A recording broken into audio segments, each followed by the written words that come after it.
महंगाई, करंसी की बेकदरी और दीगर मसाइल को लेकर अवाम में अवामी एहतजाज जारी है। पुरतशद्दुद मुजाहिरों में 500 से ज्यादा अफराद जाँ बहक हो चुके हैं। ईरानी सरकारी खबर एजेंसी तस्नीम न्यूज के मुताबिक मरने वालों में 190 सिक्योरिटी एहलकार भी शामिल हैं, जिनमें पुलिस, पासदारान इनकलाब और उसकी नीम फौजी तंजीम बसीज के एहलकार भी शामिल हैं। ईरान पर मगरबी मीडिया के प्रोपेगेंडा से हटकर असल में क्या हो रहा है, हमारी आज की इस वीडियो का यही मौजू है। लेकिन आगे बढ़ने से पहले हिंगोल न्यूज को सब्सक्राइब करना मत भूलिए ताकि हमारी तमाम रिपोर्ट्स आप तक बखूबी पहुंचती रहे। तो नाजरीन, ईरान के सदर मसूद पज़ेश्कियान ने एक इंटरव्यू में बरमला इस बात का एतराफ किया कि मुल्क में सब कुछ ठीक नहीं है।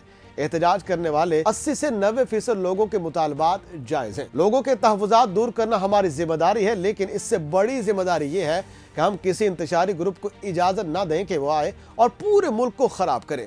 हम एहतजाज करने वालों को सुन रहे हैं और उनके मसाइल हल करने के लिए अंत तक कोशिशें भी जारी हैं।